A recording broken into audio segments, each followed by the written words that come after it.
se nós formos, né, avaliar somente o ciclo dessa Copa, obviamente que nós não estaríamos credenciados por uma conquista. A chegada do Ancelotti, ela deu esse ânimo, né? Porque quando ele aceita esse desafio, ele aceita muito por conta do material humano. Eu tenho uma reunião de talentos, eu tenho que transformar essa reunião de talentos em um time competitivo. Esse é o desafio, é o que ele repete o tempo todo. E é isso que nos enche de esperança. E ele foi muito claro, ele está num estágio de carreira que ele já ganhou tudo, muitas Champions também. Faltava esse capítulo, né? Treinar uma seleção e, segundo ele, e nós todos sabemos que é a maior seleção do mundo. Eu acho que veio ao encontro aí do momento dele, o desejo e a necessidade da seleção brasileira de ter um técnico, um novo técnico com essa trajetória toda. O tempo todo, o Ancelotti tem deixado claro que ele pretende levar para a Copa os atletas que estejam 100%. Muitas vezes é falado que a seleção brasileira tem essa missão de recuperar o Neymar. A gente vai acompanhar de forma muito próxima essa evolução dele. Ele vem de uma lesão gravíssima.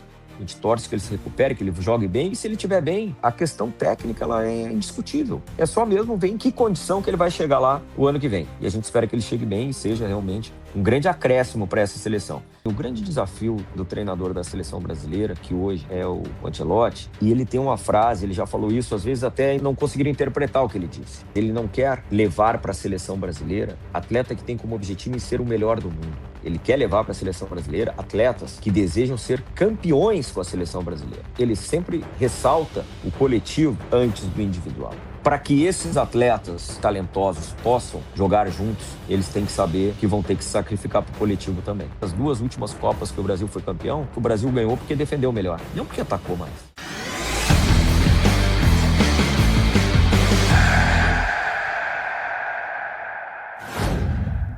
Está valendo, torcedores de balanço, sejam muito bem-vindos. Mais um Sports Market Makers começando, hoje com na verdade, duas novidades muito especiais, né? O primeiro, nosso convidado, Rodrigo Caetano, coordenador executivo de seleções masculinas da CBF, e ele, o nosso co-host aqui, né? Fábio Melo, um cracaço, dono do depoimento mais sincero dos nossos episódios, e uma pessoa que tem acrescentado muito com o nosso projeto nesse episódio e cada vez mais estará aqui conosco. Sem mais delongas, Fábio, seja muito bem-vindo. Rodrigo, seja muito bem-vindo. Rodrigo. Primeiro, Fábio, Bruno, agradecer vocês pelo convite, uma honra estar podendo bater esse papo com vocês. Eu espero que quem nos acompanhe possa sair diferente do que está entrando nesse episódio, viu? Estou aqui à vontade para justamente trazer algum tipo de conteúdo e conhecimento referente não só à seleção brasileira, mas também ao longo de toda a minha trajetória como executivo de futebol. Muito obrigado mesmo, viu? Legal. Bruno, obrigado pela oportunidade. Agradeço também ao Pedrão, ao Salomão. Muito bom estar perto de vocês. Rodrigo é uma pessoa que eu admiro muito, uma pessoa importante que me inspirou na minha transição de carreira de atleta para empresário. Rodrigo é um responsável direto pelo meu crescimento, pelo espaço que, né, como agente. A minha primeira negociação, o Rodrigo que liderou, dois atletas importantes, que foi o Vitor e o Hever, e lá no Grêmio ainda. Rodrigo esteve presente na minha primeira turma do curso, Rodrigo esteve presente no lançamento do meu livro, e hoje aqui como convidado também em mais uma atuação. Rodrigo me dá o prazer, o orgulho de aceitar o nosso convite, e então fico muito à vontade para conduzir junto com você, Bruno. E eu queria começar justamente nessa linha de falar dessa trajetória, Rodrigo, que hoje você está na CBF, mas teve uma carreira de atleta que eu considero muito real, muito importante, né, onde atuou em diversas realidades, times grandes, médios e não tão grandes. Não existe clube pequeno, essa é a grande verdade. Todo mundo ama, às vezes, um clube. Então, eu não me permito falar de clube pequeno, então um clube talvez com menos expressão, e uma trajetória como, desde o RS, um projeto formador, ao Grêmio, a grandes clubes no Rio, Minas, Porto Alegre. Então, fala para a gente dessa trajetória, e que eu acho que é um grande começo para todo mundo. Fábio, obrigado pelas palavras, por a tua introdução. Esqueceu de dizer que essa participação, essa nossa relação começou lá atrás, se transformou numa amizade real, justamente pelos teus princípios, né? Na minha função de gestor e de executivo, a gente muitas das vezes carrega sempre esse tipo de suspensão em relação aos nossos relacionamentos, né? Mas quando a gente tem uma conduta e os princípios preservados, a gente não pode temer em dizer de quem realmente a gente construiu essa amizade. Você é um dos poucos, sabe muito bem disso. Então, Obrigado.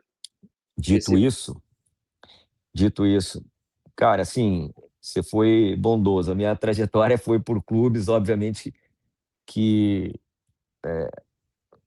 não tinham muita expressão. Passei por alguns até que jogamos, né, não na mesma época, mas em mesmos clubes. E não resta a menor dúvida de que o que me carrega até hoje foi a experiência que eu adquiri como atleta, somada à minha formação acadêmica, e a oportunidade que eu tive de iniciar cedo em praticar, em aplicar não só os conceitos, mas os princípios que eu carreguei como atleta, né? Que é ter muita transparência, muita verdade nas pessoas às quais eu lidero. Então, assim, eu fui, você sabe muito bem disso, porque você participou de palestras que eu já ministrei lá atrás, quando eu estava ainda muito jovem, começando, e fui meio que construindo, confeccionando, meio customizando um modelo de gestão que hoje a gente tem aí, não só literatura, como temos vários cursos, mas que na época não existia. Então, eu me sinto, juntamente com outros tantos grandes profissionais aí, eu me sinto honrado de ter auxiliado, né, a chegada de muitos outros, e que hoje ainda são jovens, nessa carreira por conta disso. A gente foi pavimentando esse caminho ao longo desse período todo e, enfim, me sinto realmente um privilegiado em poder aplicar fora do campo muita coisa que eu tinha de ideia dentro, no que diz respeito à liderança, no que diz respeito à gestão, conduta, princípios, os quais eu tenho certeza que os atletas e comissões técnicas valorizam muito. Então, em linhas gerais, é isso, Fábio. É a preservação de valores que, para mim, fazem toda a diferença. Muito, muito bacana, Rodrigo. E falando um pouquinho aqui desse ciclo, né? Que talvez tenha sido um ciclo de um dos inícios mais desafiadores. E hoje, há exatos 6 meses e meio da Copa, a seleção, mais do que nunca nesses 4 anos, né? Nesses 3 anos e meio, a seleção volta a empolgar com um técnico que é referência, com um quarteto na frente de jovens, atletas que estão com protagonismo em seus clubes. Rodrigo, eu acho que o Brasil está se animando. Conta um Sim. pouquinho dessa preparação técnica, mental, de calendário, do seu próprio trabalho nos bastidores há literalmente 6 meses e meio da Copa. Podemos sonhar aí com o sonhado Hexa? Bruno, você sabe, assim, trabalhar na seleção brasileira, primeiro que é o orgulho máximo, é o ápice, né, da carreira de qualquer profissional, independentemente da função que ele exerce. Eu ainda estou aprendendo um pouquinho da dinâmica, é diferente de clube para seleção. Me sinto muito mais capacitado hoje. Aprendi muito nesses quase 2 anos, né? Eu cheguei aqui em fevereiro de 2024. Me sinto, juntamente com os demais que aqui chegaram, capacitados em receber bem, né, o melhor treinador, talvez, de clubes, ou pelo menos aquele que mais conquistou títulos em grandes ligas, porque talvez, se não tivéssemos chegado antes, talvez estivéssemos, talvez até num estágio anterior. Se nós fôssemos, se nós formos, né, avaliar somente o ciclo dessa Copa, obviamente que nós não estaríamos credenciados por uma conquista. Porém, esse novo ânimo que a gente observa, essa velocidade que eu acho que nós diminuímos essa distância para as demais seleções favoritas, e também um pouco por todos nós brasileiros, né, a gente ter isso, né, nunca existe nada no meio, né, sempre no extremo. Ou é tudo ou é nada, é sempre ou vai ser tragédia ou vai ser uma conquista, vai ser uma euforia. E eu prefiro acreditar na conquista. E eu acho que a gente conseguiu reduzir daquilo que estávamos, naquela mensagem de, de uma decepção, de resultados que não vinham, de performance também que não atingíamos, e que a chegada do Ancelotti ela deu esse ânimo, né? Porque quando ele aceita esse desafio, ele aceita muito por conta do material humano. Então ele, que é o maior treinador, o mais vencedor dos últimos anos, diz: não, sim, eu tenho uma, uma reunião de talentos.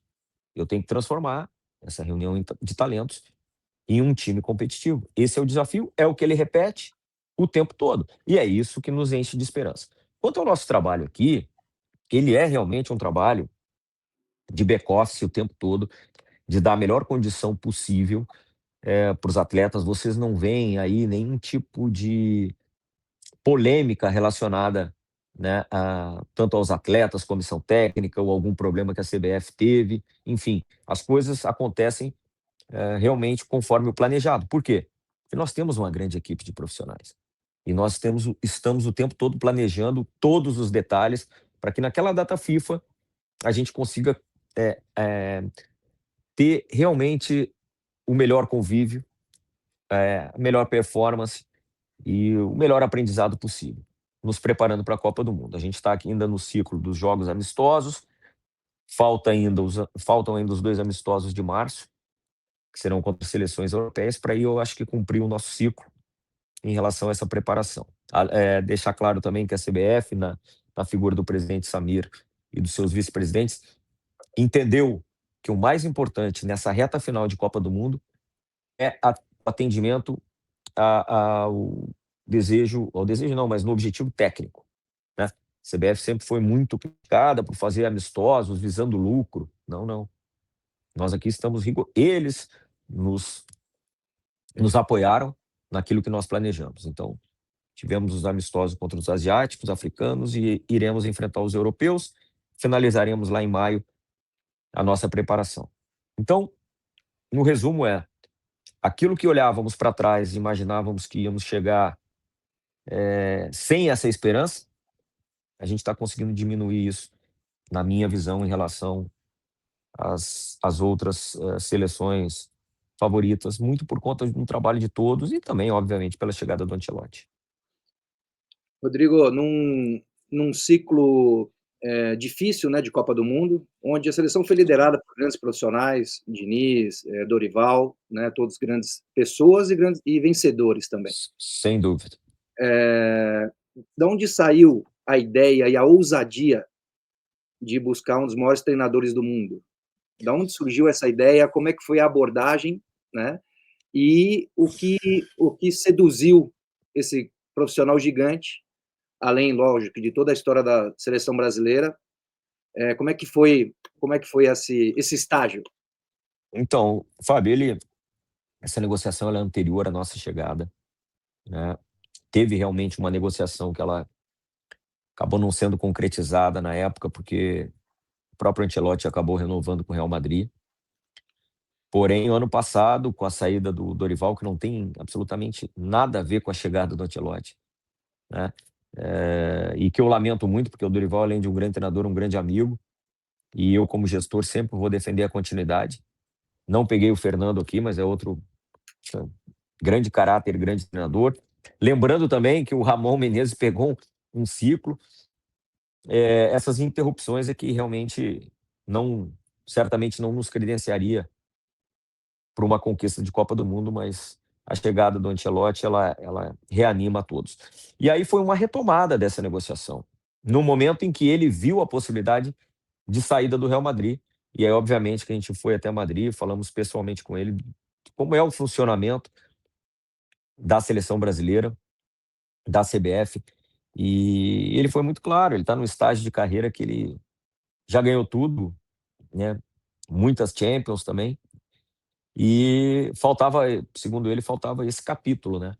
Treinar uma seleção e, segundo ele, e nós todos sabemos que é a maior seleção do mundo. Então, ele sempre foi um admirador, né, do futebol brasileiro, treinou inúmeros atletas, craques do futebol brasileiro, e eu acho que veio ao encontro aí do momento dele e o desejo e a necessidade da seleção brasileira de, de ter um técnico, um novo técnico com essa trajetória toda.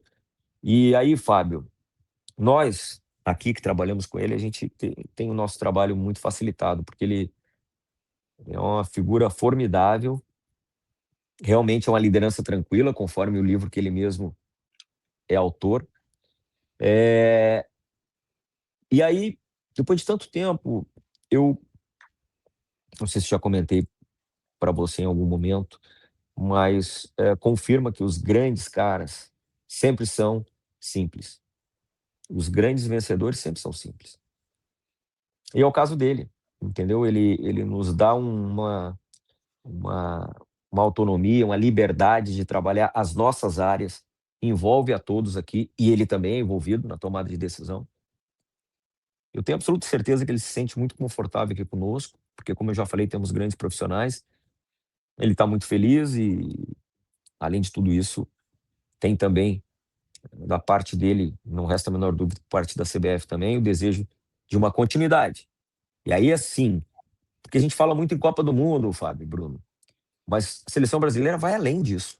Nós temos que ser também agentes transformadores de muito mais coisa, né? De colaborar com a seleção de base, ele próprio ser colaborativo com os treinadores brasileiros. Tem muito mais coisa para se fazer do que só mirar a seleção brasileira em um ano. Transição de novos atletas para um próximo ciclo. Então, eu acho, já que ele está aqui, já que ele gostou, e já que hoje, ele, passados 6 meses, ele já está muito mais adaptado do que antes, penso que a continuidade do Ancelotti conosco é muito benéfica para o futebol brasileiro e para a seleção brasileira também. E aí eu te faço uma pergunta. O Ancelotti não chegou sozinho. O Ancelotti chegou com algumas gratas surpresas em campo. Dentre elas, eu acho que principalmente o Estevão, né? Então, é um talento geracional e naquela resenha ali, né, que a gente brinca, né, nas rodas de pré, pós-futebol, muito se compara, né, a ajuda que o Neymar teve ao longo das últimas Copas e quanto hoje esse prato parece estar muito bem servido, principalmente no ataque. Você que está há mais de 2 décadas no futebol, conta um pouquinho para a gente o que é ver um Vini Júnior, um Estevão, esses jogadores que vêm surgindo que parecem ser muito especiais nessa safra para serem geridos por um talento também geracional como o técnico que é o Ancelotti. Sim, Bruno. Não resta a menor dúvida que o Estevão é um atleta fora da curva. Sejamos justos que a primeira convocação do Estevão foi com o Dorival Júnior, né? Óbvio que ainda garoto, ainda menino, como ele ainda é, né? Então, assim, obviamente que o Ancelotti deu essa tranquilidade maior, ele teve muito mais minutos, iniciou mais jogos com o Ancelotti, que conhece como poucos como gerir talentos, né? Um cara que trabalhou durante muito tempo no Real Madrid, que é a reunião de vários atletas de várias seleções distintas, é um desafio o qual ele domina, né, com um pouco mais de tranquilidade. Eu acho que assim, o grande desafio do treinador da seleção brasileira, que hoje é o Ancelotti, e ele tem uma frase, ele já falou isso, às vezes até interpretar, não conseguiram interpretar o que ele disse. Duas coisas, ele não quer levar para a seleção brasileira atleta que tem como objetivo em ser o melhor do mundo. Ele quer levar para a seleção brasileira atletas que desejam ser campeões com a seleção brasileira. Então, ele sempre ressalta o coletivo antes do individual. Esse é um ponto. Ponto 2, para que esses atletas reunidos e talentosos possam jogar juntos, eles têm que saber que vão ter que se sacrificar para o coletivo também. Então tem alguns princípios que ele já colocou na equipe, e que você pode ver que isso já está saltando aos olhos, né? Principalmente quando o Brasil não tem a posse de bola. Porque quando tem a posse de bola e tem o talento, ok. Mas e quando não tem? Então é algo que nós temos os números, nós temos os parâmetros aqui, né, de quanto os atletas estão correndo hoje, percorrendo uma quilometragem em alta velocidade, principalmente quando nós não temos a posse de bola. Então, esses conceitos inseridos por um treinador do tamanho dele serão cumpridos, ou então ele vai trocar. Não resta a menor dúvida. Ou ele vai adaptar um outro sistema. E quanto a isso, nós estamos bastante tranquilos. Mas é nesse sentido, sabe? A gente, a vida inteira, nós brasileiros, a gente sempre teve essa coisa, né, de querer falar sobre os personagens, porque foram extremamente decisivos, Ronaldo, Rivaldo, Ronaldinho Gaúcho, depois Bebeto e Romário, e a gente não cita os demais, ou pelo menos cita menos, né? E todas as duas, principalmente as duas últimas Copas que o Brasil foi campeão, eu acho que hoje já entendemos um pouco melhor que o Brasil ganhou porque defendeu melhor. Não porque atacou mais, porque defendeu melhor. Então, tudo isso, em tão pouco tempo, ele vem se conscientizando para poder aplicar na seleção brasileira também. Rodrigo, quando você fala, né, que o Brasil se defendeu melhor nas vitórias, eu acho que o Bruno falou do Estevão, mas eu acho que teve um outro movimento importante da comissão técnica do Ancelotti, que exala, né, credibilidade, carisma, vitória, né, uma comunicação leve, verdadeira, e que não é fácil quando você lidera grandes nomes, ídolos mundiais. Mas a hora que ele traz o Casemiro de volta também, e posiciona o Casemiro ali na frente da zaga, um multicampeão, um líder nato, uma referência para essas nossas gerações. Qual o papel do Casemiro com essa liderança? A gente vê o Danilo sendo convocado também, né? Mesmo com 2 laterais direitos, 4 zagueiros, o Danilo também, a importância desse tipo de líder, né? Que às vezes o atleta ele nem joga, mas é um grupo, como você falou, é o grupo vencedor. E isso é o que faz mesmo a diferença num campeonato tão curto, tão importante, com adversários tão incríveis também para encontrar, né? Fábio, é um torneio, né? Então, é o que eu estava falando. Também por ser um formato de um torneio, também nos permite sonhar. A gente sabe como é que é. A equipe encaixa, né? Os jogadores acabam se comprometendo cada vez mais, passam a acreditar jogo a jogo e, pum, daqui a pouco você está numa final. A presença de jogadores que já viveram Copas, que tem uma liderança positiva, ela é fundamental. O Casemiro ele veio dar um equilíbrio, primeiro por características, né? Na visão do Mister, ele possui características ímpares, né? Até ele mesmo já verbalizou isso, que teria uma dificuldade, ou buscaria um substituto para o Casemiro, né? Em caso de ausência ou até mesmo de suspensão, que ele tem um modelo muito claro, né, de jogo. E o Casemiro ajuda demais nessa orientação dentro do campo, na cobrança, enfim, dispensa comentários em relação à sua liderança. E a reunião de líderes positivos, e aí eu te citaria vários, Alisson, Marquinhos, o próprio Rafinha, que já exerce uma liderança mesmo importante, Bruno Guimarães, que apesar de jovem, é capitão do Newcastle, quer dizer, é outro que se fala pouco aqui no Brasil, viu? Talvez se ele tivesse sido formado no outro clube que não o Atlético Paranaense, a imprensa em geral valorizaria mais o Bruno aqui no país. Infelizmente é assim, né? Porque o cara que é capitão do Newcastle, várias temporadas, super valorizado e jogando demais, eu acho que a gente fala pouco dele, né? Nós temos também outros líderes, Alexandro voltando, quer dizer, o Matheus Cunha exerce, cara que está no United, enfim. Eles já viveram algumas situações, então numa Copa do Mundo que não tem muito tempo de você aprender, porque se você for aprender numa derrota, numa Copa do Mundo, você está fora, você está em casa, né? Então é importante ter essa mescla. Danilo, por exemplo, ele é um coringa na linha de trás, porque ele já terminou a última Copa jogando de lateral esquerdo, né, Fábio? Hoje já jogou de lateral direito, hoje é zagueiro, ou seja, um cara que em qualquer uma das posições ali de trás ele funciona e funciona bem, além do fato de ser um grande caráter. Então, reunião, a mescla de jovens talentosos com experientes de bom caráter é uma fórmula que a gente acredita bastante. Legal. E uma comunicação, né, do Danilo interna e uma comunicação externa também muito rara, como a, né, de um líder que a seleção brasileira realmente estava precisando. Isso aí. É um cara fantástico. Fantástico. E Rodrigo, se esse olhar interno ele é de otimismo, queria que também, como você bem destacou, é um torneio, né? Como se preparam os rivais, né? E eu queria também um pouquinho desse bastidor da indústria, desde o hotel aos gramados, às reservas, como que é esse momento em que daqui a pouco a gente vai ter o sorteio da Copa e quem você enxerga que são os nossos principais desafiantes aí na busca pelo título.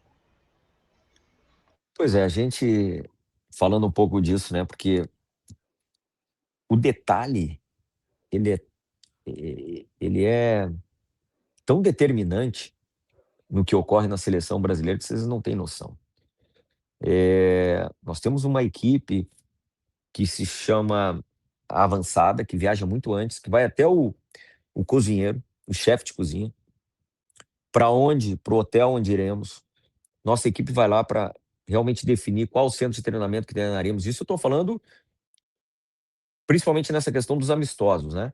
O porquê da escolha, né, dos adversários, quer dizer, um sem número de detalhes que são determinantes nessa nossa caminhada. Na Copa do Mundo, após o sorteio no dia 5, nós já temos aí, até porque nós já temos mapeados aí todos os locais, hotéis e estruturas que consideramos os ideais para abrigar a seleção brasileira, mas nós dependemos do dia 5. Então, no dia seguinte, já partiremos para tentar finalizar as negociações com esses base camps da FIFA e que atendam da melhor forma possível a seleção brasileira. Mas isso vai depender do dia 5. É óbvio que nós gostaríamos de jogar numa região onde não tivéssemos uma temperatura tão extrema como principalmente no leste e centro dos Estados Unidos. Mas, enfim, isso aí a gente não tem controle. O que tem controle é que nós já visitamos todos esses locais e esperamos poder decidir a nosso favor o que mais nos interessa. Iremos junto com o Ancelotti, com os demais profissionais a partir do dia 6, e aí sim, esperamos aí até o dia 10, por volta do dia 10, termos isso definido. Em relação às seleções, se a seleção brasileira, mesmo não tendo tido um ciclo perfeito, e não tivemos, obviamente, por N fatores, é candidata, é por conta do seu talento, da sua camisa e do seu treinador hoje, obviamente. A gente não pode desprezar nenhuma das... Eu acho que é melhor a gente falar de quem pode ser surpresa, né, do que você aí dizer que França, que Argentina, que Alemanha, que até a Itália, que pode vir de uma repescagem, entrou numa competição dessa, ela se agiganta, não tem jeito. Mas quem pode ser surpresa é uma Noruega. Quem nós podemos tratar sendo surpresa ou não, mas Portugal, não resta a menor dúvida, uma grande geração. Dentre os africanos, sem dúvida alguma que Marrocos é que mais desponta, né? E aí a questão muito também é dos países sedes, né? Que querendo ou não, tem um apelo maior de sua torcida. Quem enfrentar o México no México vai ter problema. Estados Unidos vai ter problema. Não sei Canadá, porque também não é um esporte. Os caras lá enfrentam a dificuldade da temperatura, mas assim, Eu penso que difícil hoje você cravar, mas quem certamente fará uma boa Copa do Mundo e que nunca, ou que não esteve em todas as listas de favoritos, dessa vez não resta a menor dúvida que, na minha opinião, né, na minha humilde opinião, Noruega, Portugal e Marrocos. Mais uma frase aí que eu vou carregar comigo, hein? O detalhe é determinante. Não tenho dúvida. E nessa linha, Rodrigo, de detalhe, convocação, vocês viajam com 23 jogadores, é isso? 26. 26 Hoje jogadores. 26. E para atender esses 26 jogadores, que são os protagonistas, né, da seleção, junto com a comissão técnica, qual o número de profissionais, né, completos, qual o tamanho do staff da seleção brasileira para os amistosos e como é que a gente vai estruturar para essa Copa do Mundo? Fábio, hoje a gente viaja com 80 pessoas, considerando um chefe de delegação enfim, e aqui não considerando nem o presidente. 80 profissionais, 26 atletas, né? Então nós estamos falando de 54. Desses 54, é claro que nós temos aí seguranças, né, em torno de 12 que nos acompanham. Temos o pessoal de marketing, operações, 3 a 4 profissionais. Pessoal de comunicação, não baixa de 8 ou 9. Os demais, todos envolvidos aqui no departamento de seleções. Porque aí é que está. Você imagina, diferentemente de clube que você conhece bem, um clube, quando ele vai para uma determinada cidade, ele vai para jogar. Hoje já não se vai para treinar como antigamente na nossa época, né, Fábio? Você ia 2 dias antes, treinava e depois jogava. Não existe mais isso. Então você sai pronto e vai jogar. Na seleção, para qualquer lugar que você for, você vai para treinar. Então você tem noção, a gente viaja com 4 a 5 toneladas de material. Por quê? Porque você tem 9, 10 dias de treinamento, né? Entre treinamento e jogo. Você não vai só com material de jogo, né? Você vai com todo o material de fisioterapia. A gente nesses períodos, né, tanto de amistosos ou eliminatórias, enfim, é meio que mambembe mesmo, é um circo. Você vai lá, monta a tua estrutura e é por isso que requer um número grande de profissionais, porque aquele ali é o teu quartel-general durante aquele período, entendeu? Então, assim, a estrutura é excelente, a CBF nos dá as melhores condições, porque nós precisamos dar as melhores condições para os atletas. Imagine você, os caras jogam nas maiores ligas, têm a melhor condição possível, nós sempre estamos com 4 ou 5 fisioterapeutas, né? Como é que você vai oferecer menos do que o Real Madrid? Menos do que o Manchester United, City, enfim. Então, a gente tem que estar atento a esses detalhes, procurar evoluir sempre, que não são só os processos que você aplica, são as pessoas que estão lá conosco, que precisam ser gabaritadas e terem esse amor também à seleção brasileira. Bacana, bacana. E assim, Rodrigo, se a gente voltasse no início do ano, todos nós nos preparamos para uma polêmica que no final do ano ela parece ter se formado, na verdade, uma grande preocupação. Todos nós sabemos que o grande expoente dessa geração é o Neymar, e o Neymar é muito querido, não só pela torcida, quanto também pelo próprio treinador. Mas esse Neymar hoje vem encontrando muitas dificuldades físicas. Então, tirando essa coisa de Neymar vai ou não vai para a Copa, a pergunta para um diretor que coordena uma seleção que tem como a sua maior estrela o Neymar é: como preparar o Neymar a tempo para essa Copa do Mundo?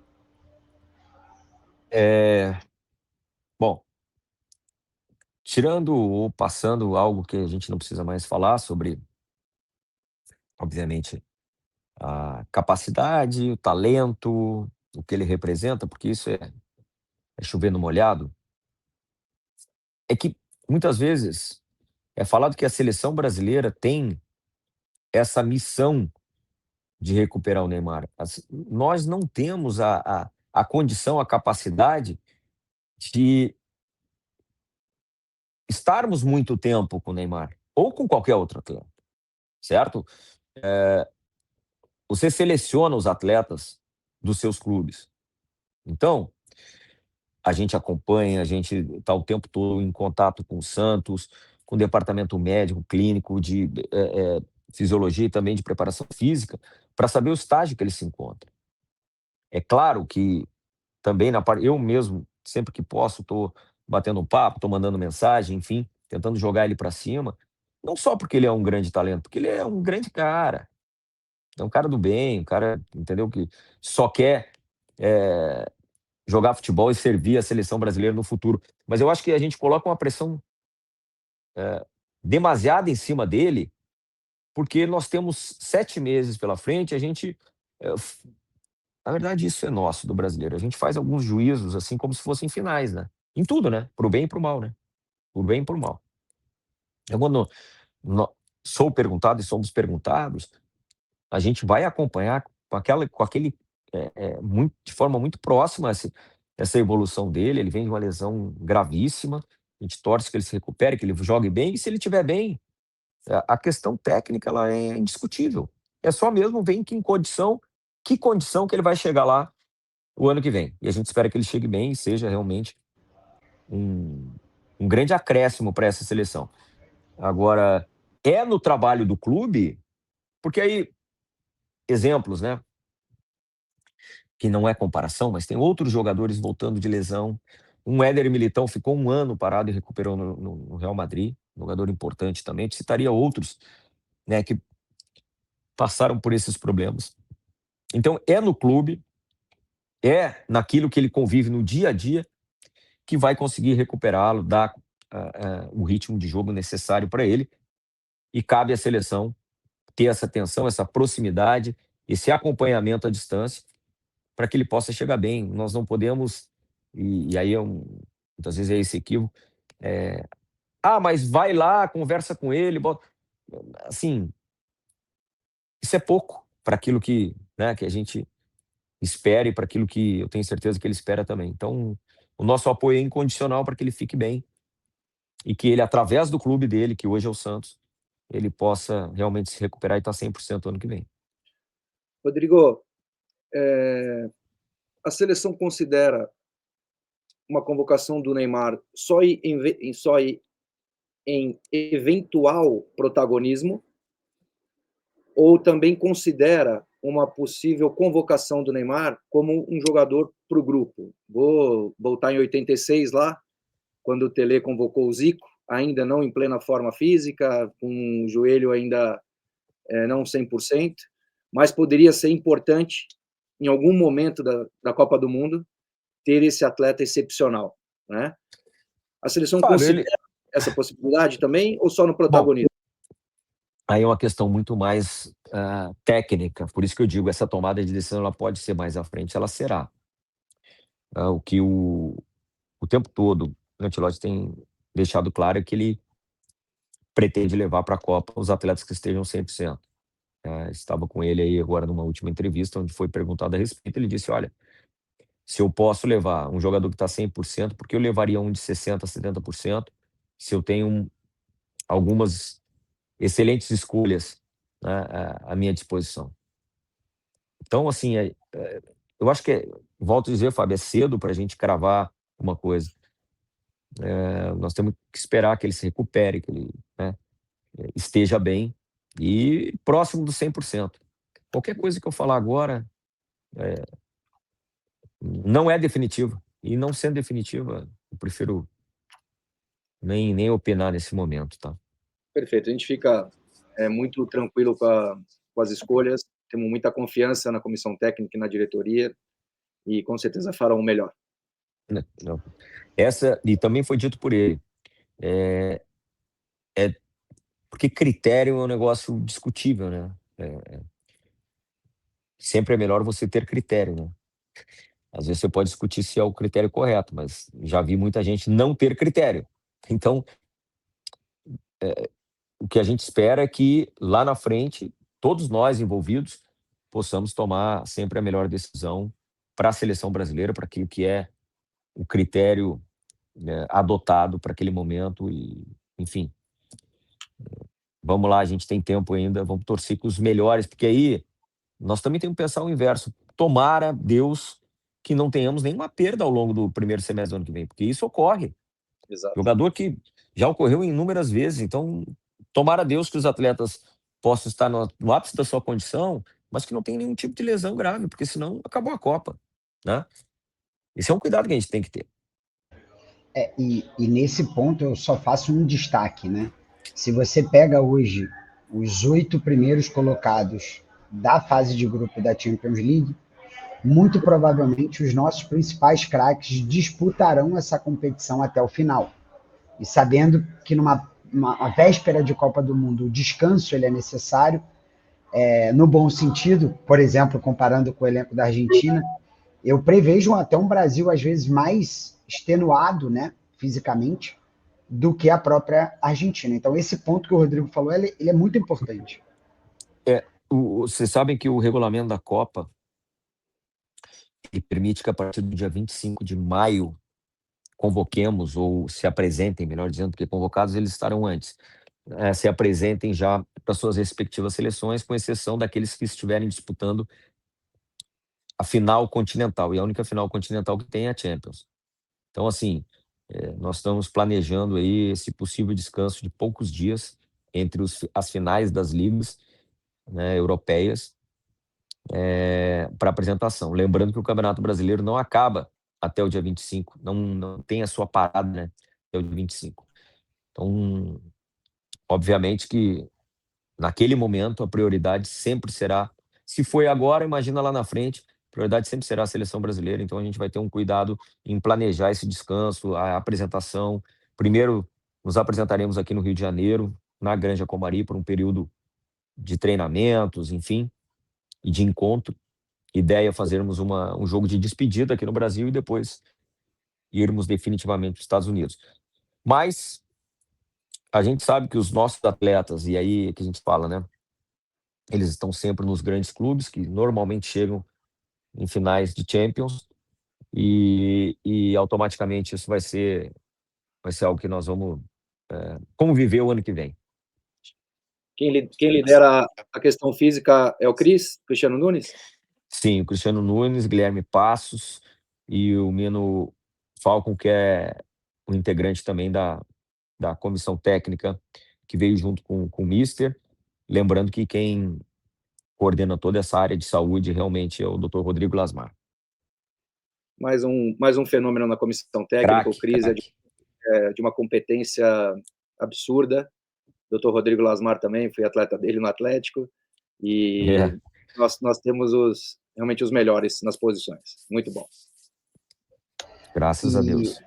Rodrigo, agora você falou indiretamente em Campeonato Brasileiro, eu vou puxar esse gancho. Hoje você está executivo de seleção, né? Mas você esteve por décadas aí no futebol brasileiro. Para um calendário reformado em 2026, para uma novidade de fair play financeiro, para um bastidor político, que também há um ano da Copa parece ter encontrado um pouco mais de tranquilidade, um novo ciclo, a gente até se acostumando a fazer elogios à CBF, né? Como que você está enxergando essa mudança, eu vou falar assim no bom sentido, essa revolução provocada no futebol brasileiro, e já botando uma polêmica aqui, uma revolução que, com a LFU e com a Libra, nós esperamos que fosse feita pelos clubes, mas que na prática vem sendo feita pela CBF. É óbvio, você é coordenador, mas conta um pouquinho da sua experiência e como que você vê isso. Então, eu vejo o futebol brasileiro num grande momento. A CBF, com o presidente Samir, tem sido muito aberta principalmente ao diálogo, a sugestões, principalmente dos clubes, os anseios dos clubes, e aí nós estamos falando aí de grupo de estudo e de melhoria da arbitragem. O fair play não foi diferente, teve muito debate, muito debate. Essas regulações, elas são necessárias para um melhor campeonato brasileiro nosso, que é um grande produto, e que muitas vezes a gente não se dá conta disso. Extremamente competitivo. Nós temos ainda que melhorar muito na questão dos gramados, isso é óbvio. Nós temos algo que não tem solução, que são as distâncias. Então, eu tenho falado internamente aqui sempre nessa questão de logística, porque minimizar os impactos da logística para clubes que ficam na extremidade do nosso país, porque senão, cada vez mais as competições elas vão ser, não que não seja por competência, investimento, sim, mas também tem a questão de quem está no centro do país, né? Em tese, viaja menos e sofre menos com isso. Então, tem alguns avanços necessários aí. A CBF tem liderado, mas liderado não de uma forma impositiva, que isso que é a parte bacana desse momento, melhor dizendo, é trazer todos os players para dentro para debater. Uma coisa que muito me orgulha, e o Cícero, o Dimas e o pessoal aí que já vem há mais tempo aí, é que agora, na segunda-feira, dia 1º, nós faremos a primeira reunião dos executivos, não é da Associação Brasileira, dos executivos de futebol, de todas as divisões, aqui na CBF. Isso é um feito inédito, né? Nós solicitamos, o presidente Samir e toda a diretoria aprovou na hora, então, quer dizer, a gente está trazendo para debate e para que esses executivos que coordenam, que fazem a gestão profissional dos clubes, tenham o entendimento dessas áreas, Bruno. Porque vamos falar o diretor de competição, vai falar o diretor de arbitragem, de registro, ou seja, é uma troca que nunca teve. Muitas das vezes esses profissionais aqui da CBF falavam somente para os presidentes, mas quem toca o dia a dia dos clubes são esses profissionais. Então eu acho que não, tenho assim, absoluta certeza que o Samir e essa nova diretoria está desmistificando esse negócio de que a CBF era inatingível, era inacessível. Muito pelo contrário. E eu acho que está fazendo um bem danado, oxigenando bem demais aí e trazendo essa nova imagem e essa nova esperança para o futebol brasileiro como um todo. Sensacional. Eu tive a oportunidade de estar presente no evento da CBF essa semana e acompanhei a apresentação do Grafietti sobre o fair play financeiro. Eu acho que é um início de um novo futebol brasileiro, porque a gente tem muitos títulos mentirosos no futebol brasileiro, e a gente pode puxar isso não só recentemente, mas se a gente puxar lá 2012, 13, 14, né? Um mercado que permite a inadimplência e permite, ao mesmo tempo, você ser vitorioso, sair com a glória. E o que foi apresentado ali, eu acho que ainda cabe algumas sugestões, ou pelo menos um olhar para toda a cadeia, né? Mas eu acho que é de um avanço espetacular para o futebol brasileiro. Eu acho que é o início mesmo de uma grande fase, o início para se passar credibilidade para grandes investidores e o início de uma transformação. Não tenha dúvida, Fábio.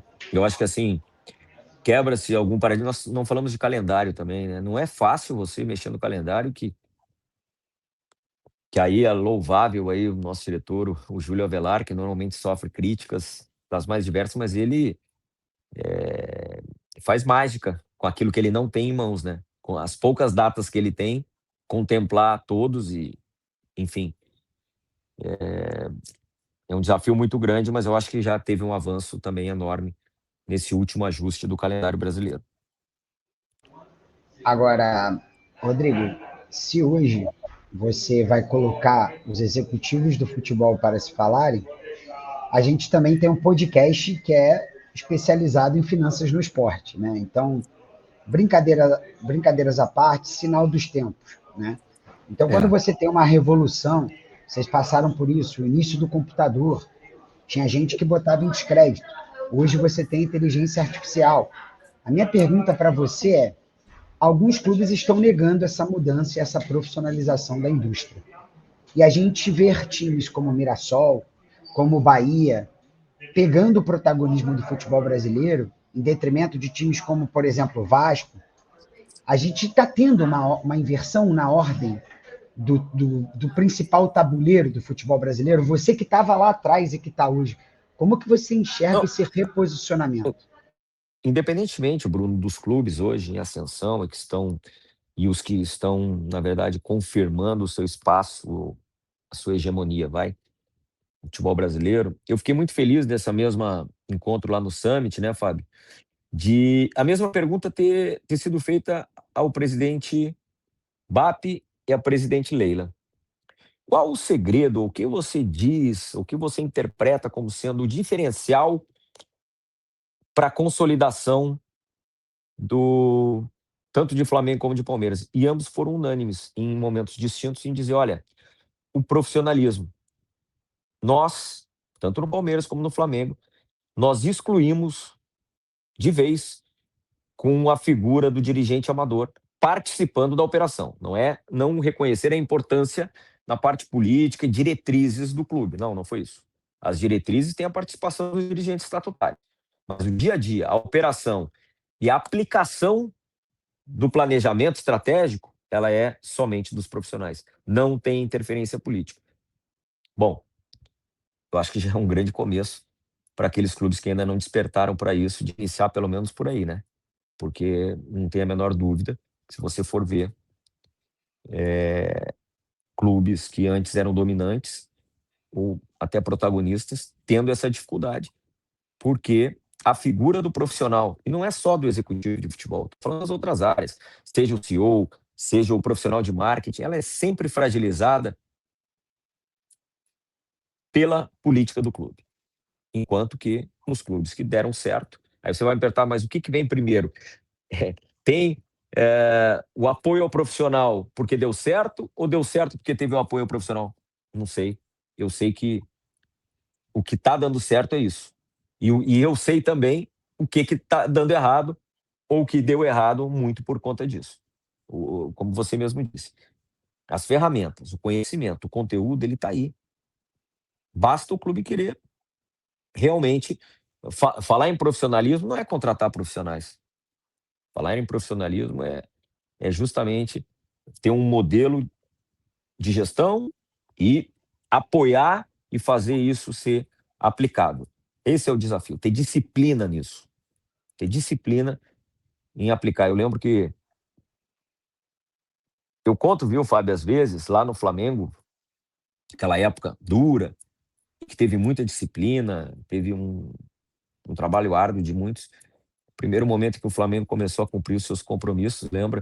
O pessoal me ligava e dizia, pô, tá dando tá errado, ligaram errado, me mandaram um e-mail errado aqui, disseram que é para emitir a nota da comissão, mas faltam 5 dias para vencer. É, Enviaram errado? É o Flamengo mesmo? é isso aí. Cara, e um processo simples, que recuperou credibilidade. Hoje convergem os melhores atletas e os melhores agentes para Flamengo, Palmeiras e talvez mais 2, 3.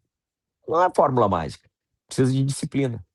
É isso. E aí, para isso, precisam de profissionais e não de políticos. Entrando voltando nesse encontro dos executivos, que realmente é quem lidera o clube com o mercado.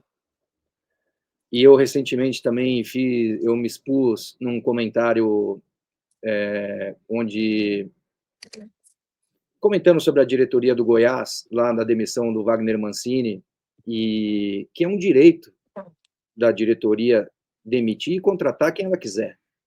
É um direito deles, né? E não cabe nem ao treinador e nem ao agente validar isso. Mas ainda a gente percebe no dia a dia a fragilidade de condução de alguns líderes. Vai existir algum pré-requisito, alguma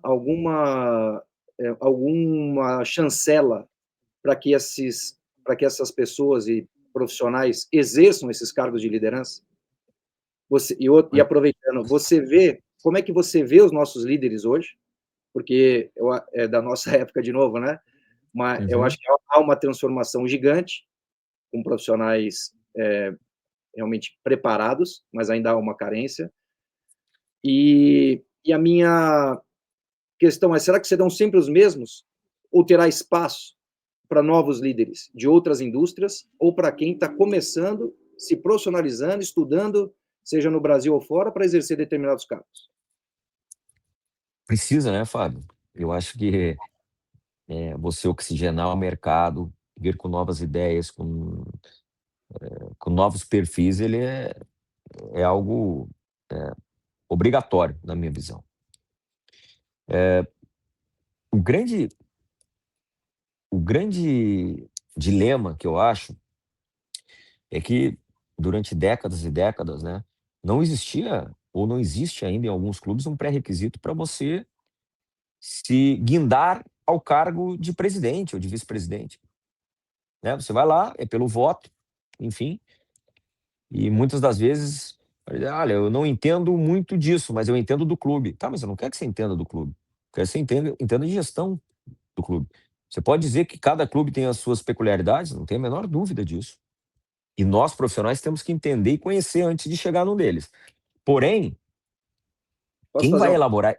Vou fazer uma Claro. consideração rápida, que é uma outra coisa que me marcou na nossa relação de tantos anos. Toda vez que o Rodrigo chega num clube, a primeira coisa que ele faz é ler o estatuto do clube. Bem como eu li o estatuto aqui da CBF, né? Diversas vezes, para entender aonde ele está chegando.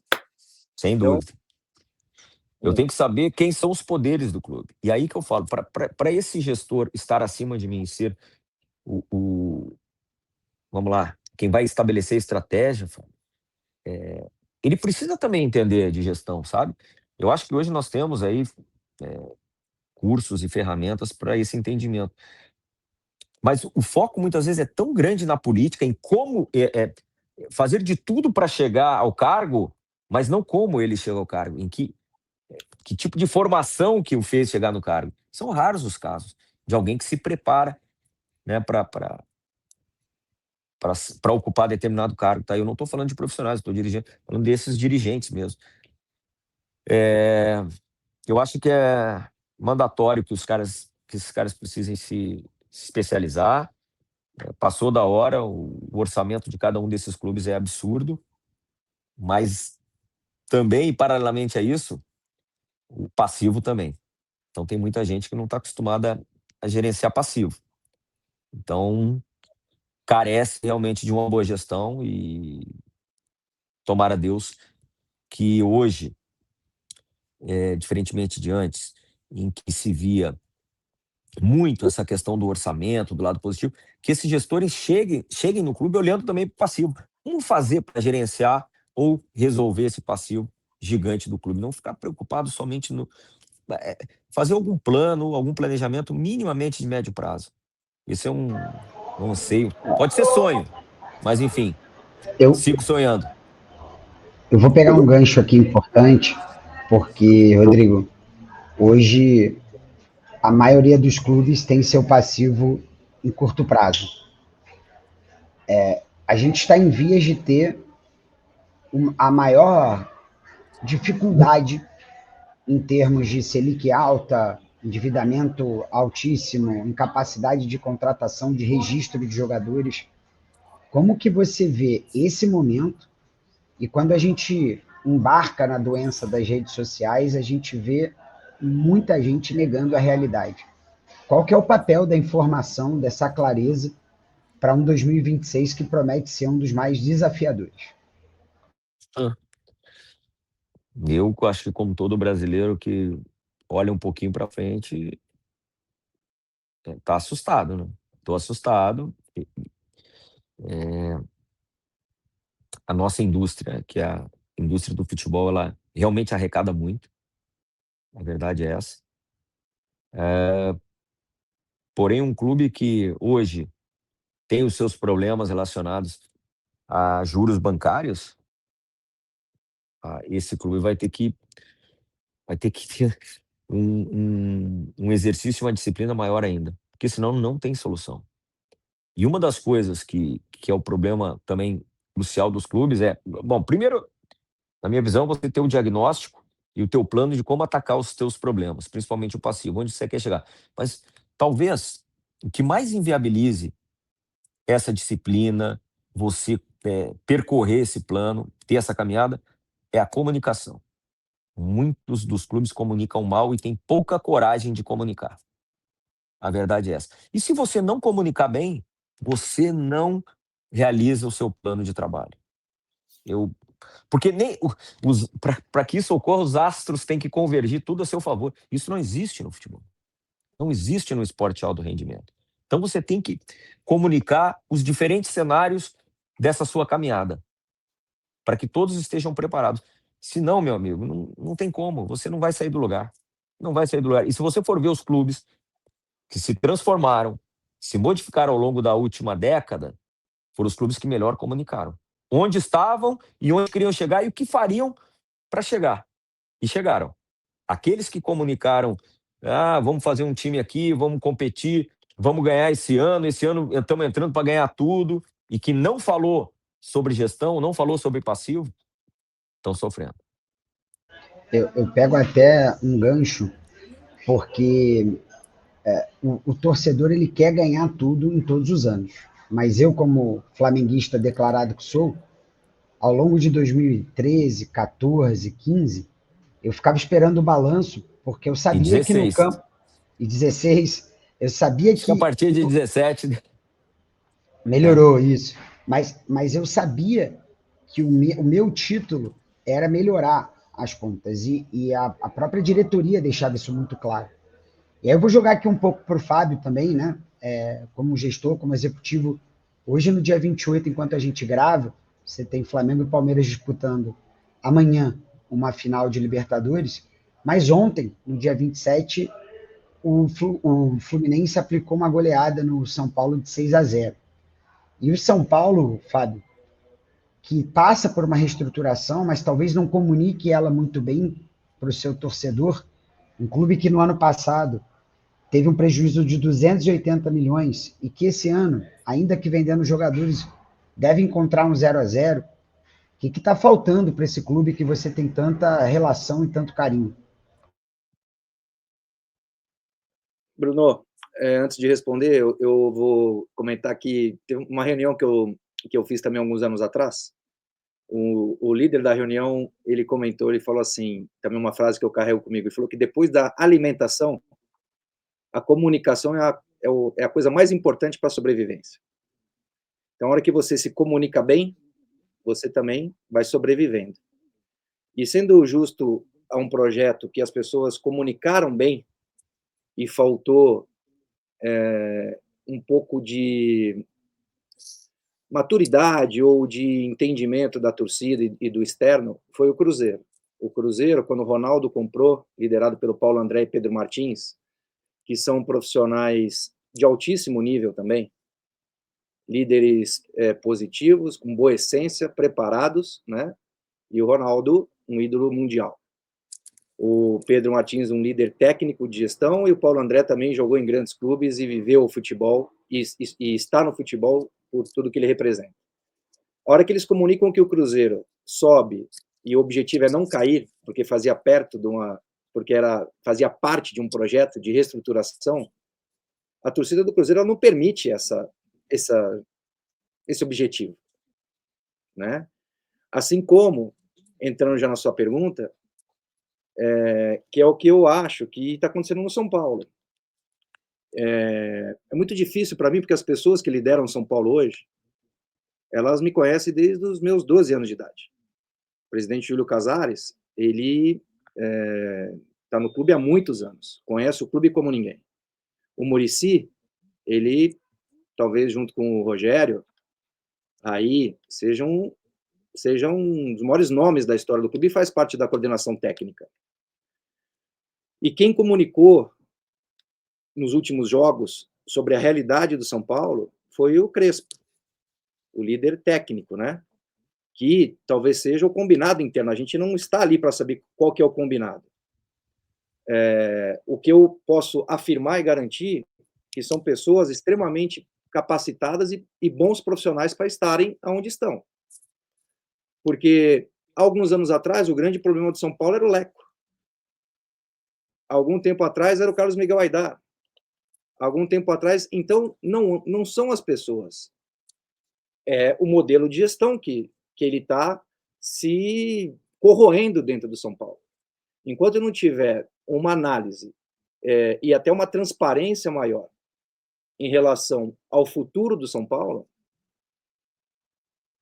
vai ser o treinador que vai ficar expondo. Nós estamos vendo, né, a Outfield, que é um dos principais players do futebol brasileiro, criando o FIDIC para fazer um equilíbrio nas contas do São Paulo, e o mercado ainda não sabe o que está acontecendo. Isso faz parte de uma reestruturação importante. O São Paulo, no primeiro período de gestão do Júlio Casares, venceu, coisa que não acontecia há muito tempo. Campeonatos importantes, a Copa do Brasil e a Supercopa do Brasil. Então, e é o resultado esportivo que te dá fôlego para você continuar reestruturando. Então, não é de hoje, não é o Júlio, não foi o Leco. Então, são gestões que vêm acontecendo, que está ocasionando esse momento terrível que vive uma grande instituição, mas que a gente não tem um entendimento do que vai ser daqui para frente. Vou falar de outro ponto que também foi questionado pelo valor das vendas dos atletas do São Paulo. O São Paulo precisa de dinheiro. Se não tem quem pague 5 milhões e tem quem pague 3, eu preciso desses 3 para fazer a máquina girar. Então, isso eu estou vendo de fora, é o que eu imagino. Eu dou oportunidade para o profissional em acreditar que ele está fazendo melhor. Agora, a indústria ela está direcionada para ver o erro. A indústria está direcionada para o ódio. Sempre para o questionamento. Agora, que pode melhorar a comunicação e criar uma rotina, se for o caso, de transparência, ou de expor, ou de mais do que os balanços anuais, eu acho que evitaria muitos questionamentos, porque eu acredito na boa intenção, acredito que está sendo bem feito, e quando o resultado esportivo não vem, aí as pessoas pisam na cabeça. Aí é a hora que as pessoas matam, porque enquanto o resultado esportivo sustenta um erro de gestão, ou até uma gestão não tão eficiente, está tudo bem. E às vezes você tem uma gestão eficiente, não estou aqui defendendo a gestão do São Paulo, a do Júlio, estou falando do macro. Às vezes uma gestão não é nem tão eficiente, só que ganha, e está tudo bem. Então, o resultado esportivo, ele pauta as pautas. Essa é a grande verdade. Pergunto se o segundo juiz, né, que a gente brinca que é o desembargador revisor, Rodrigo Caetano, que acompanha o relator? Não tenha dúvida, eu conheço também, né, a gestão, principalmente do São Paulo, e sei que eles realmente trabalham além do limite da condição. E aí, existe o que eu te falo que é muito difícil para um dirigente admitir que o estágio do seu clube não é o mesmo de outro. Comunicar isso. E eu peguei também, Fábio, esse período no Atlético Mineiro, que Exato. ganhamos tudo em 21, primeira divisão, chegando em todas as competições, e o Cruzeiro se reestruturando. Os caras não aceitam. Então era muito melhor o Ronaldo dizer, não, nós vamos... Talvez tivesse até uma tolerância maior. Mas eu ainda vou estar sempre caminhando ao lado da verdade e de comunicar ao torcedor que mesmo num clube gigante, um clube que tem uma história, o momento é ou de reconstrução, de sacrifício, de muita disciplina financeira. Senão você não vai deixar nada. E acho que o São Paulo é um pouco isso. Conheço as pessoas, são muito bem intencionadas, grandes profissionais, e que, infelizmente, o externo hoje avalia. Eu já disse aqui também internamente, um dia, né, muita preparação para a Copa e tal. Aí falam sobre gerações. Você vai dizer que a geração que jogou 2006 não era boa? Você vai falar de alguma geração de 2014 não era boa, mas lembram do 7-1. lembram das eliminações, infelizmente. Então, assim, nós estamos num país onde, se você ganha, o que fez de errado passa desapercebido, e se você perde, tudo que você fez de bom não vale nada, tá? E, ó, E o futebol nosso é incrível, cara, porque às vezes você ser eliminado no decorrer de um torneio e você conseguir se recuperar dentro da temporada é melhor do que você chegar numa final e perder, porque você é fracassado. Isso não tem mérito. Entrevista do Luiz Henrique, técnico, que falaram, eu não me lembro qual competição que Mundial, agora de clubes. Ninguém falou, poxa, falaram sobre fracasso, ter perdido uma final. Não, só um pouquinho. Eu fui vice-campeão. Eu perdi uma final, mas nós somos vice-campeões. Então, assim, e um clube que tinha ganho uma Champions pela primeira vez, com essa eterna. E aí nós vamos devagar aqui sobre muita coisa. Eu acho que a gente não fala sobre jogo, a gente não fala sobre futebol coletivo, a gente só quer falar sobre personagem, porque o que vende e o que faz clique é o personagem, entendeu? É o atleta como se ele estivesse jogando um esporte individual e não coletivo, onde não depende dos demais, pro bem e pro mal, pro bem e pro mal. E é perigoso isso, essas avaliações e definições assim, enfim, um momento perigoso que a gente vive. Rodrigo, você já teve momentos difíceis, né, como líder de grandes clubes. Eu lembro da sua ousada transferência do Grêmio para o Vasco, né? Eu acho que foi Ousada. o grande momento de um executivo no mercado. Eu acho que quando o Vasco te contratou ali a peso de ouro, né? Eu acho que foi o grande boom da atividade. Até não era muito, Fábio, mas foi eu tive uma coragem que, se eu parasse para pensar, né, talvez nem repetisse, mas foi a decisão profissional e pessoal mais acertada da minha vida, né? Pelo Vasco, por ter vindo ao Rio de Janeiro, por ter trazido a minha família, por ter saído de um clube que era vice-campeão brasileiro e que ia Exato. disputar uma Libertadores, para ir para um clube que tinha descido de divisão pela primeira vez. Então, Enfim. foi ousado em aceitar, mudou o patamar da atividade, da função do executivo de futebol, criou-se ali uma importância desse cargo, acabou fazendo os clubes enxergarem essa posição. São quase 20 anos aí liderando grandes clubes do Brasil, hoje na CBF, e você é sinônimo de credibilidade e respeito, né? Obrigado. Eu lembro que, às vezes, existia uma inadimplência do clube, ou com o seu atleta, ou com o mercado, e você chegava nos líderes do clube, aos seus superiores ainda, aos seus pares, e falava, eu não vou dever.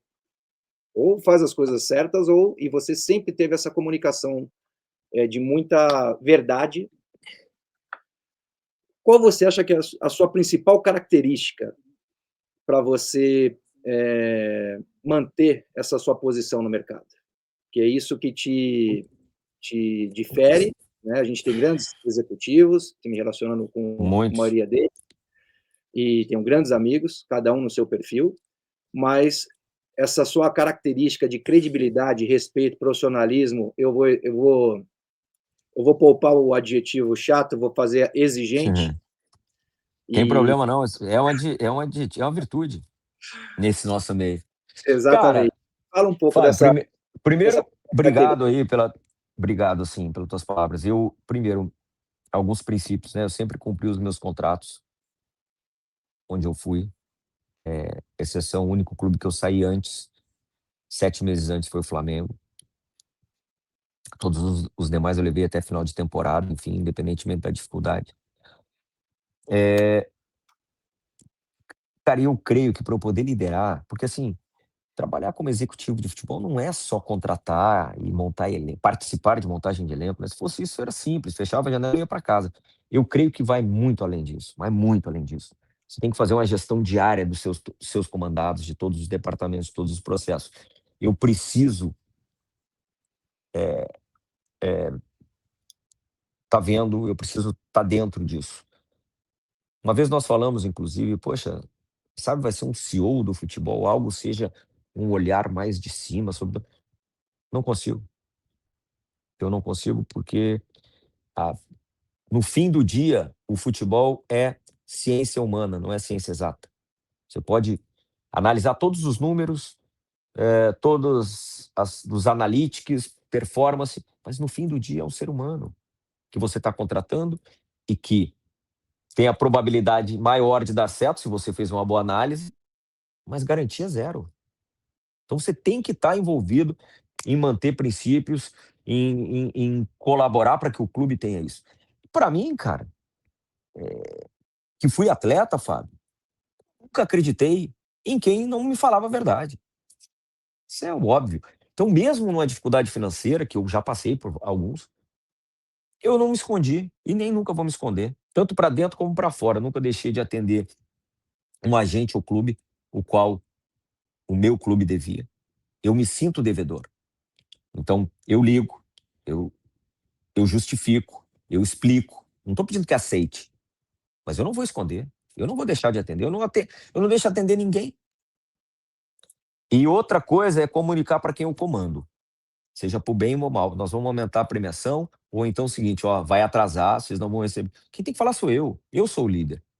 E por isso que eu falo para os clubes onde eu trabalho, Fábio, é que no início alguns reclamam, poxa, mas está pedindo muito, é caro o teu salário. Quando eu saio, eles concordam comigo que eu era muito barato.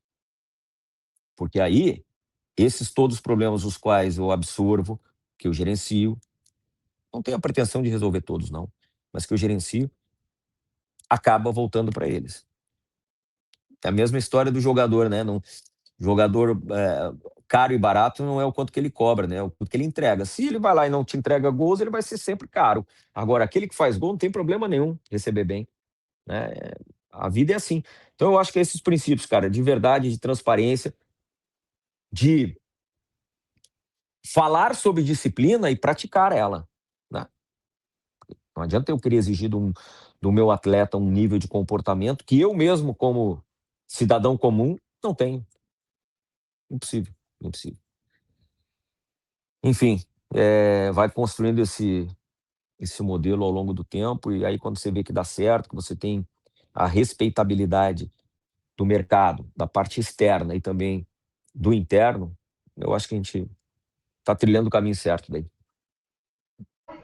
Pô, então, com esse mega depoimento aqui, eu acho que a gente vai para o nosso encerramento aqui.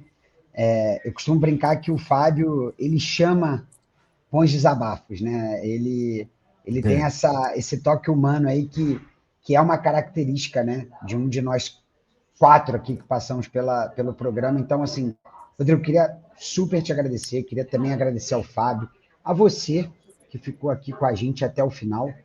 Peço para que vocês se inscrevam, ativem o sininho, deixem o seu like.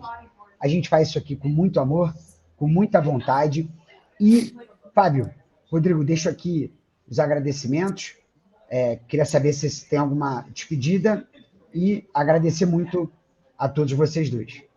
Eu, Bruno, agradeço de novo a oportunidade, Pedrão, Thiago, fico muito feliz com essa cooperação com o canal, eu sou fã, e estando presente aqui é mais um motivo de orgulho para mim.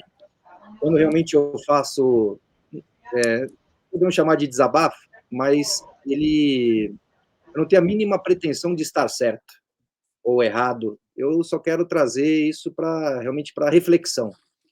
Essa é a minha grande intenção, porque eu vivo nesta indústria e desta indústria desde os meus 12 anos de idade.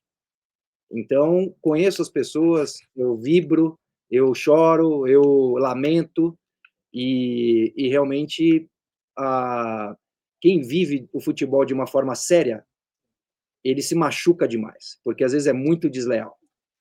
Mas também é proporcional às coisas boas que o futebol te dá.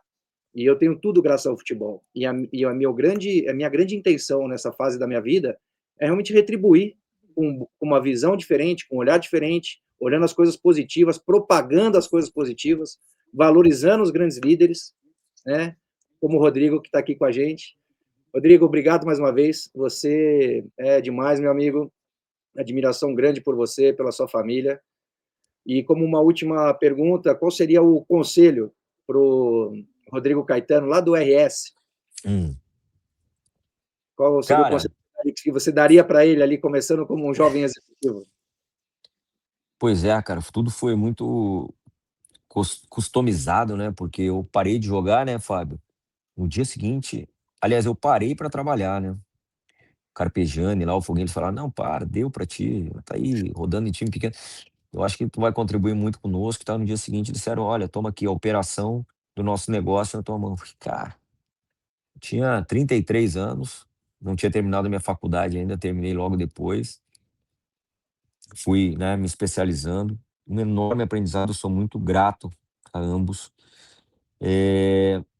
Mas eu te diria, cara, que alguns arrependimentos de escolhas, enfim, natural nessa caminhada toda, mas o que diz respeito, cara, a não ter mudado, assim, ter desviado 1 milímetro sequer do caminho que eu acredito, dos princípios que eu creio e que eu pratico com a minha família, isso eu repetiria tudo do mesmo jeito. Ao longo de todos esses anos, só ampliou o número de amigos que eu fui fazendo e conhecendo, mas a essência, Fábio, essa mesma que a gente tem desde lá de trás, isso aí me orgulha porque, independentemente do cargo, a gente está no cargo, né? A gente não é. Então, é fundamental que a gente não desvie também dos nossos valores e princípios. Isso, eu acho que é também uma chave aí daquelas pessoas que têm sucesso, né, cara? De que trilharam aí um caminho de algumas vitórias. E eu queria agradecer, cara, profundamente a oportunidade. Esse papo foi bom demais, falando com pessoas de alto nível. Óbvio que a gente eleva o nosso nível também. É um aprendizado da minha parte também. Agradecer vocês e parabenizar também pelos conteúdos, né? Antes, obviamente, da gente falar que eu fui estudar um pouquinho episódios anteriores e bate-papos anteriores, e aí percebi o quanto que vocês estão conseguindo levar conhecimento e até a questão do despertar, né? Que é fundamental. Eu acho que é o grande objetivo, Exato. né, de podcast, é assim, poxa, como é que eu vou fazer para atrair essas pessoas para que fiquem ouvindo e acompanhando até o final? Tem que ter algo.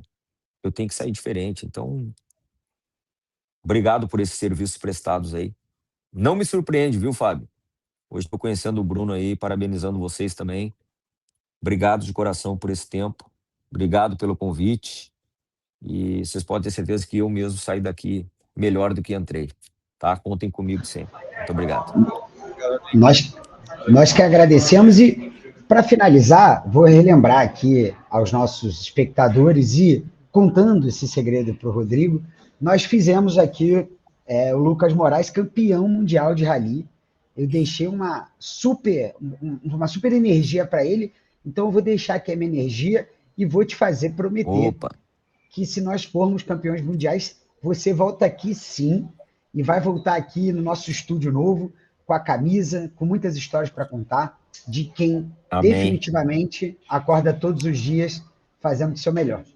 E para você que nos acompanhou até aqui, muito obrigado e fomos!